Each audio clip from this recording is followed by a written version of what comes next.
السلام عليكم ورحمة الله. وعليكم السلام ورحمة الله وبركاته. الحمد لله والصلاة والسلام على رسول الله وعلى آله وصحبه أجمعين. നമ്മുടെ പഠനം 10ാം ക്ലാസ് അൽഹംദുലില്ലാഹ് വളരെ ശ്രദ്ധിക്കപ്പെടുന്നു. പ്രത്യേകിച്ച് അറബി അക്ഷരങ്ങൾ പഠിക്കാൻ ആഗ്രഹിക്കുന്നവർക്കും പരിശുദ്ധ ഖുർആൻ തജ്വീദ് അനുസരിച്ച് ഓതണമെന്ന് ആഗ്രഹിക്കുന്നവർക്കൊക്കെ ഉപകാരപ്പെടുന്നു എന്നറിയുന്നതിൽ വളരെ സന്തോഷമുണ്ട്. നമ്മുടെ കഴിഞ്ഞ വീഡിയോ സൂറത്തുൽ കഹഫ് 10 ആയത്ത് ഖുർആൻ പഠിച്ച് മറന്നവർ, അതായത് 50 വയസ്സ് കഴിഞ്ഞവർ ഓതിയ വീഡിയോ നമ്മൾ ഇട്ടത്. 10 ആയത്ത് കാണാതെ പഠിച്ചു. ആ സൂറത്തുൽ കഹഫിൻ്റെ ആ വീഡിയോ നിങ്ങളെല്ലാവരും കാണണം. കാരണം എന്താ, ഓരോ സൂറത്തിൻ്റെയും പ്രത്യേകതയും പവിത്രതയും നമ്മൾ മനസ്സിലാക്കണം, അതിൻ്റെ മഹാത്മ്യം. ഒരു യാസീൻ ഒരു മനുഷ്യൻ ഓതിയാൽ രാവിലെ ഓതിയാൽ വൈകുന്നവരെ സന്തോഷമാണ്, വൈകിട്ട് ഓതിയാൽ നേരം വെളുക്കുന്നവരെ സന്തോഷമാണ്.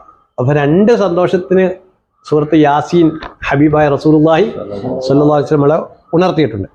സൂറത്തുൽ ബഖറ ഓതിയാൽ ഒരു ദിവസം ഒരു വീട്ടിൽ സൂറത്തുൽ ബഖറ പൂർണ്ണമായിട്ട് 2 ജിസു ഉണ്ട്, അത് ഓതിയാൽ 3 ദിവസത്തേക്ക് അതിൻ്റെ നൂറ്, അതിൻ്റെ പ്രകാശം ആ വീട്ടിൽ നിലനിൽക്കും. എന്ന് പറഞ്ഞാൽ 3 ദിവസത്തേക്ക് ശൈത്താൻ ആ വീട്ടിലേക്ക് പ്രവേശിക്കാനുള്ള അവസരം ഉണ്ടാവില്ല. അതേസമയം സൂറത്തുൽ കഹഫ് ഓതിയാൽ എന്താണ്, അത് ലോങ്ങാണ്. ഇന്ന് ഓതിയാൽ അടുത്ത ആഴ്ച വരെ, അതായത് ഒരു വെള്ളിയാഴ്ച ഓതുന്നു, അടുത്ത വെള്ളിയാഴ്ച വരെ അതിൻ്റെ പ്രകാശം നിലനിൽക്കും ആ വ്യക്തിയിൽ. അപ്പം ആ വ്യക്തിയിൽ ആ പ്രകാശം നിലനിൽക്കുന്ന കാരണത്താൽ മുത്തുനബി സല്ലല്ലാഹു അലൈഹി വസല്ലം പഠിപ്പിക്കുന്നു, ദജ്ജാലിനെ പരാജയപ്പെടുത്താനുള്ള ഏറ്റവും വലിയ ആയുധമാണ് സൂറത്തുൽ കഹഫ്. കാരണം ദജ്ജാലിനെ കുറിച്ച് നമ്മൾ കാവൽ ചോദിക്കും. അപ്പം അൽഹംദുലില്ലാ, അതുകൊണ്ട് സൂറത്തുൽ പരിശുദ്ധ ഖുർആൻ എല്ലാ നിസ്കാരത്തിലും നമ്മൾ എന്ത് ചെയ്യുന്നു, കാവൽ ചോദിക്കുന്നുണ്ട് അല്ലേ. അല്ലാഹുമ്മ ഇന്നി അഊദു ബിക മിൻ അദാബിൽ ഖബ്രി വമിൻ അദാബിൻ നാരി വമിൻ ഫിത്നത്തിൽ മഹ്യായ വമമാതി വമിൻ ഫിത്നത്തിൽ മസീഹ് ദജ്ജാൽ അല്ലേ. ദജ്ജാൽ ലഅനത്തുല്ലാഹി അലൈഹിയെ കുറിച്ച് നമ്മൾ കാവല് ചോദിക്കുന്നുണ്ട് അല്ലേ. അപ്പം അത്രയ്ക്കും ഗൗരവമായൊരു വിഷയമാണ്. അപ്പം അതിന് പരിഹാരമാണ് സൂറത്തുൽ കഹഫ്. അള്ളാഹു തആല അത് നിത്യമായിട്ട് ഓതാനും ഉള്ള തൗഫീഖ് നൽകുമാറാകട്ടെ. പ്രത്യേകിച്ച് ഉറങ്ങാൻ നേരത്ത് 4 ആയത്തിലെ നമ്മൾ മുറുകെ പിടിക്കണം, അവസാനത്തെ സൂറത്തുൽ കഹഫിലെ. കാരണം എന്താണ്, ആ ആയത്ത് ആക്കിയാൽ, ഒരാൾ പതിവാക്കിയാൽ അയാൾക്ക് കറക്റ്റ് സമയത്തിന് തഹജ്ജുദിന് എഴുതേക്കാനുള്ള തൗഫീഖ് കിട്ടും. അതിനൊക്കെ മുറുകെ പിടിച്ചാൽ അവൻ്റെ ഉറക്കത്തിനൊക്കെ ഒരു ലിമിറ്റ് ഉണ്ടാവും. അന്ധമായുള്ള ഉറക്കത്തിനൊക്കെ എന്താക്കും, ഈ പരിശുദ്ധ ഖുർആൻ്റെ ഹക്ക് കൊണ്ട് നമുക്കൊരു മോചനം കിട്ടും. എപ്പോഴും അവൻ്റെ ഉള്ളും പുറവും ഉണർന്നിരിക്കും. എല്ലാത്തിനും ഖുർആൻ്റെ പവറാണ് അതൊക്കെ. അല്ലാഹു തആല അത് നിത്യമാക്കാനും നിലനിർത്താനുള്ള തൗഫീഖ് നൽകുമാറാകട്ടെ. അപ്പോൾ ഇൻഷാ അല്ലാഹ് നമുക്ക് ഇന്നത്തെ പഠനം നമ്മൾ 3 അക്ഷരങ്ങളാണ് ഇന്ന് പഠിപ്പിക്കുന്നത്. നമ്മൾ പഠിച്ച അലിഫ്, ബാ, താ, സാ, ജീം എന്ന് പഠിക്കും അല്ലേ. അപ്പോൾ അതിൽ നമുക്ക് പഠിക്കുന്ന അക്ഷരം ഇതാണ്, നമുക്ക് ഇന്നത്തെ അക്ഷരം താ. പിന്നെ ഇതേപോലെ ഒരക്ഷരമുണ്ട്, 2 പുള്ളിയുള്ളത്, ഇതുമാണ് നമ്മളിത് പഠിക്കുന്നത് അല്ലേ. ഇതിൻ്റെ 3ൻ്റെ ഉച്ചാരണം നമുക്കൊന്ന് പഠിക്കാം. ത, ത, ഹ. നമ്മൾ മലയാളത്തിൻ്റെ സപ്പോർട്ട് നമുക്ക് എഴുതാം. ഇത് ത എഴുതാം, ഇതും ത തന്നെ, ഇത് ഹ. ഈ ഹ പഠിക്കുമ്പോൾ എന്ത് ചെയ്യണം, നമുക്ക് ഈ ഹായും കൂടെ ഓർമ്മ വേണം. ഇതെന്താണ്, ഇതും ഹ ആണ്.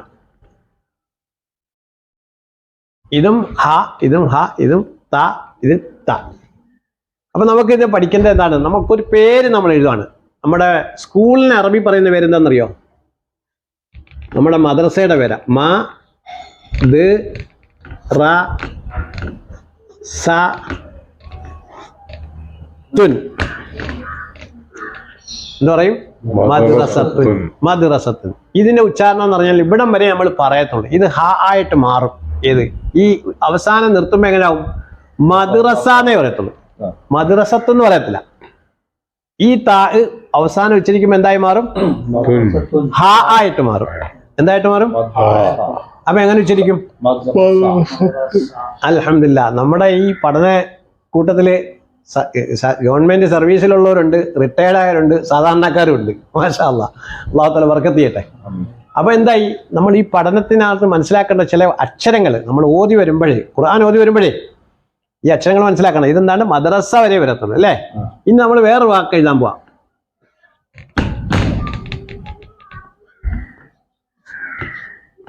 തം റ. ആ തമറത്തുൻ തമ്രത്തുൻ. എന്താണ് തമറത്തുൻ ഈ തമ്രത്തുൻ എഴുതിയപ്പോ എന്താണ് രണ്ട് തായും വന്നു. ഈ തായും വന്ന് മറ്റേ തായും വന്നു. കണ്ടോ തുടക്കത്തിൽ ഈ താ കൊണ്ട് എഴുതുവോ? ഇല്ല ഇല്ല. അവസാനം ഈ താ കൊണ്ട് വെക്കുവോ? ഇല്ല ഇല്ല. കറക്റ്റ് എന്താവും? തമ്രത്തുൻ.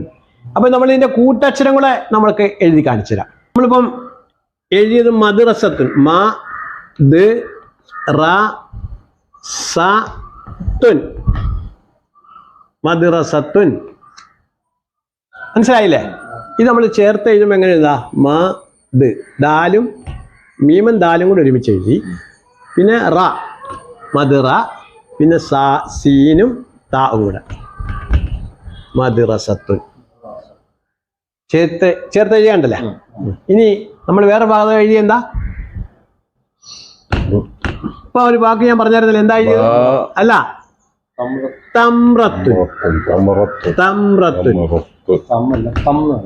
തമ്രത്തുൻ. എങ്ങനെ? തമ്രത്തുൻ. അത് നമ്മൾ എങ്ങനെ എഴുതുന്നതാ നോക്കിക്കോ.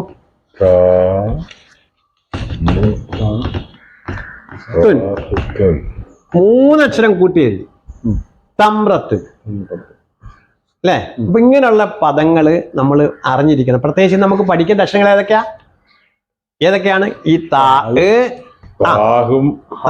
പിന്നെ വീണ്ടും അതേ കോലത്തിൽ വരുന്ന വേറൊരു കോലത്തിൽ വരുന്ന താ. പിന്നെ ഏതാണ്? ഈ ഹാവും ഈ ഹാവും നമ്മൾ വ്യത്യാസം എന്തുവാ? ഇതേ സെയിം വ്യത്യാസം തന്നെ. എന്താ വ്യത്യാസം? തുടക്കത്തിൽ ഈ ഹാ എഴുതത്തുള്ളൂ, അവസാനിക്കുമ്പോ ഈ ഹാ എഴുതും.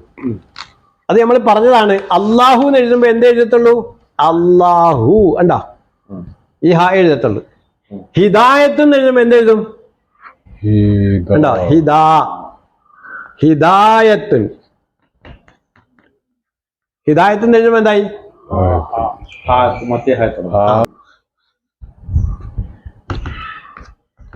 ഹിദാ. എന്താണ്? ഹിദായത്തുൻ.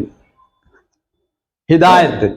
കണ്ടോ? ഹാ ഏതെഴുതി? ചുറ്റിക്കെട്ടുള്ള ഹാ തുടക്കത്തില് അല്ലേ? പിന്നെ ഇതെന്താണ്? ദാല്. പിന്നെ അലിഫ്.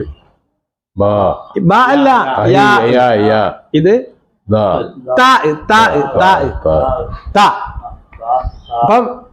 അപ്പൊ ഇവിടെ നിർത്തുമ്പോ എങ്ങനെയാ? ഹിദായ. ഇത് ഹ ആയിട്ട് മാറും. ഹിദായ ഹ ആയിട്ട് മാറും അല്ലേ? അപ്പൊ നമ്മുടെ ഉദാഹരണം പറഞ്ഞ ഇതെന്താണ്? മതി. ദാലാണ്. സ്ട്രോങ് ആയിട്ട് പറയണം. ഈ അക്ഷരങ്ങൾ എന്ത് ചെയ്യണം? സ്ട്രോങ് അക്ഷരങ്ങളാ. കട്ടി വരും. മതി.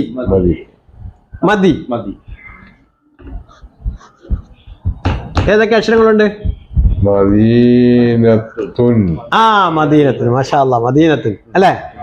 യാ വന്നു. ഈ യാ എന്തിനാ വന്നേ? കെസറിനെ നീട്ടാൻ. ദാലിനെ നീട്ടാനെന്ന് പറയുന്നത് ഈ ഹർക്കത്തിന് നീട്ടാനാ. മദീനത്തുൻ അല്ലേ? കെസറിനെ നീട്ടാൻ അല്ലേ? അപ്പൊ മദീനത്ത് എന്നുള്ള എങ്ങനെ നിർത്തും? എങ്ങനെ നിർത്തും? മദീന എന്ന് നിർത്തത്തുള്ളൂ കേട്ടാ. അപ്പൊ ഈ താഇനെ നമ്മൾ ശരിക്കോ മദീനത്ത് എന്ന് പറയോ? ഇല്ല. നിർത്തുമ്പോ മദീന. എല്ലാ താഴോ? ഏത് താ ഉദ്ദേശിക്കുന്നത്? അല്ല, ഈ താഴെ കറക്റ്റ് എന്താക്കും? സുക്കൂൻ ഉച്ചരിക്കും. ഇത് കറക്റ്റ് ഉച്ചരിക്കും. ഈ ത് പറയും. മറ്റേ താഴെ കഴിഞ്ഞാ ഈ താ എഴുതുമ്പോഴേ എന്ത് ചെയ്യത്തുള്ളൂ? ഇത് ഹ ആയിട്ട് മാറുന്നു. അൽ ഖാരിഅതു മൽ ഖാരിഅതു എന്നാ കിടക്കുന്നത്. നമ്മൾ എങ്ങനെ ഓതും? അൽ ഖാരിഅ മൽ ഖാരിഅ. അവിടെ നിർത്തുന്നില്ലെങ്കിൽ അതിന് ഉച്ചാരണം വരും. അതുകൊണ്ടാണ് അൽ ഖാരിഅതു മൽ ഖാരിഅതു എന്ന് ഓതിപ്പോ. എങ്ങും വഖഫ് ചെയ്യുന്നില്ല, നിർത്തുന്നില്ലെങ്കിൽ മാത്രം. അല്ലെങ്കിൽ എന്ത് വരും? അതിനെന്തായിട്ട് മാറും? ഈ ഹ ആയിട്ട് മാറും. മനസ്സിലായില്ലയോ?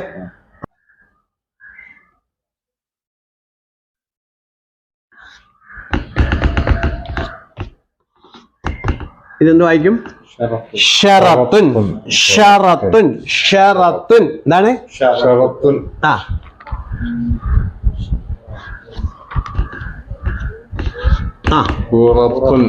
ഖുറത്തുൻ. കൂ നീട്ടണ്ട. ഖുറത്തുൻ. അപ്പൊ രണ്ടക്ഷരം. അപ്പൊ ഇവിടെ എങ്ങനെ പറയും? ഷറ, ഖുറ. കണ്ടോ നിർത്തുമ്പോ എങ്ങനെയായി? ആ ഐഷമ്മയുടെ നോക്കെ.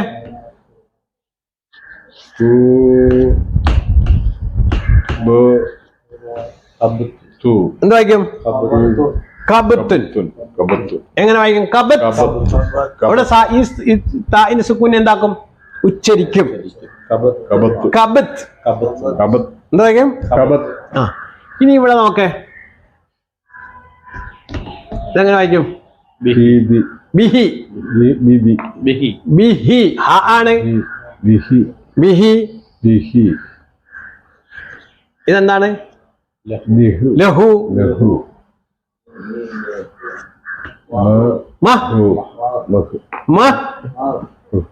മഹ് എന്നല്ല പറയുന്നത്. എങ്ങനെ? നമ്മൾ ഫാത്തിഹയില് ഈ അക്ഷരം എഴുതിയപ്പോൾ ഇങ്ങനെ എന്താണ്? എന്നല്ല,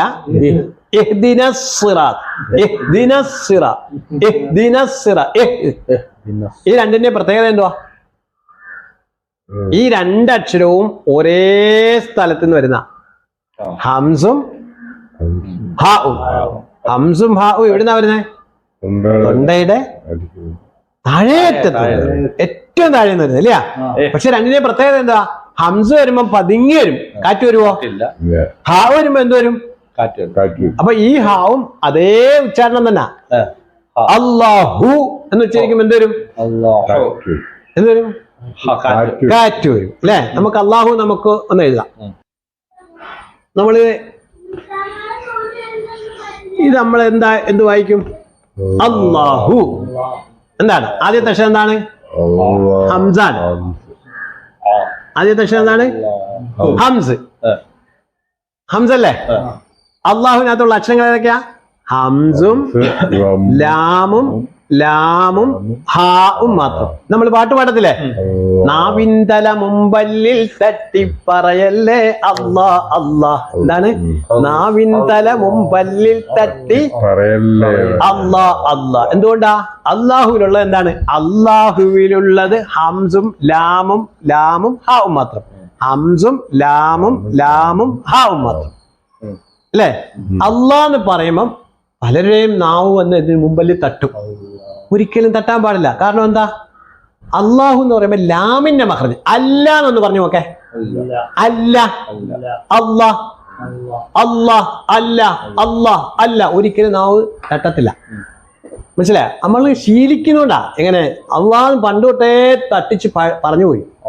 നമ്മളെ വീട്ടിലൊക്കെ മക്കളെയൊക്കെ വിളിച്ച് പറയിപ്പിക്കണം, അള്ളാഹു എന്ന് പറയണം. കറക്റ്റ് അള്ളാഹു എന്ന് ഉച്ചരിപ്പിക്കണം നമ്മള്. അപ്പൊ ആദ്യത്തെ അക്ഷരം എന്താണ്? ഹംസാണ്. അത് എവിടുന്ന് വരണം? അവസാനത്തെ അക്ഷരം എവിടുന്ന് വരണം?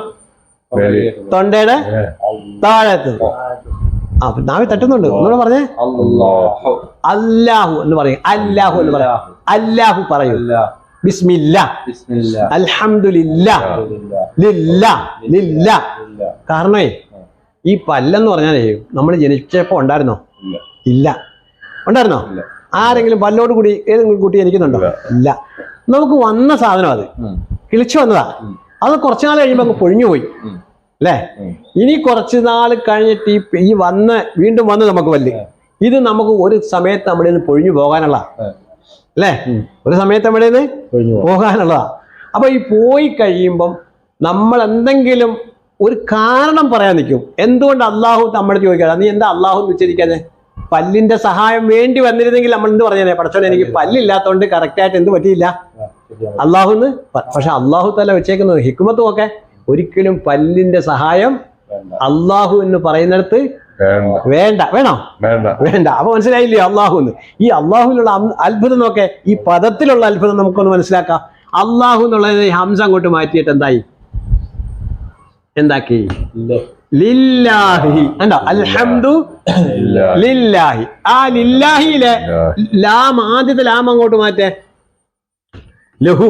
കണ്ടോ? ലഹുൽ മുൽക്കു. എന്താ പറയും? ലഹുൽ മുൽക്കു. ഈ ലാം അങ്ങോട്ട് മാറ്റിയല്ലോ ഹൂന്നായി. ഹു എന്ന് പറഞ്ഞാൽ ആരാണ്?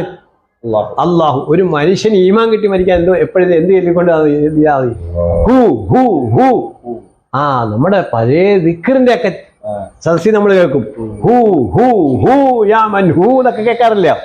അപ്പം ഇതൊക്കെ മഹാന്മാരെ ആരിഫീങ്ങൾ അവർ ചെല്ലുന്ന ദിക്റുകളാണ് ഇതൊക്കെ. അപ്പോൾ അള്ളാഹുവിനകത്തുള്ള അക്ഷരങ്ങൾ മനസ്സിലായല്ലോ. എങ്ങനെ പറഞ്ഞാലും അള്ളാഹു എന്താണ്? അള്ളാഹുവിന് ആ പദത്തിന്റെ പവർ കൂടിക്കൊണ്ടിരിക്കും. ഏതക്ഷരം എടുത്താലും അള്ളാഹുവിൽ ഏതക്ഷരം എടുത്താലും എന്തായി? അള്ളാഹുവിന്റെ ആ പദം കൂടിക്കൊണ്ടിരിക്കും. എന്താ? ഹു ലഹു ലില്ലാഹി അല്ലാഹു അല്ലേ? അല്ലാഹു അക്ബർ തുടങ്ങുന്നത് എങ്ങനെ അല്ലേ? അല്ലാഹു അക്ബർ. നിസ്കരിക്കാൻ കൈയിട്ടുമ്പോൾ നമ്മൾ എന്താ വെക്കുന്നത്? അല്ലാഹു അക്ബർ. അതിനകത്ത് വലിയ രഹസ്യമുണ്ട് അല്ലാഹു അക്ബർ വെച്ചേല്. അല്ലെങ്കിൽ സുബ്ഹാനല്ലാഹ് എന്ന് പറഞ്ഞ് കെട്ടിയാൽ മതിയാണ്. അല്ലെങ്കിൽ അൽഹംദുലില്ലാഹ് എന്ന് പറയത്. അല്ലെങ്കിൽ അഫ്ളൽ ദിക്ർ ഏതാ? ലാ ഇലാഹ ഇല്ലല്ലാഹ്. ലാ ഇലാഹ ഇല്ലല്ലാഹ് എന്ന് പറഞ്ഞാൽ കിട്ടുന്നത് അല്ല, അല്ലാഹു അക്ബർ വെച്ചിട്ടുണ്ട്. ഇൻഷാ അല്ലാഹ് നമുക്ക് അതിനെപ്പറ്റിയൊക്കെ നമുക്ക് അടുത്ത ക്ലാസ്സിൽ നമുക്ക് പറയാം. അല്ലാഹു തആല നമ്മുടെ ഈ ക്ലാസ്സുകളും നമ്മുടെ ചർച്ചകളും നമ്മൾ പറയുന്നതും ഇരുന്നതും എല്ലാം അല്ലാഹുവിന്റെ പൊരുത്തത്തിലാക്കട്ടെ. അസ്സലാമു അലൈക്കും വറഹ്മത്തുള്ളാഹി വബറകാതുഹു.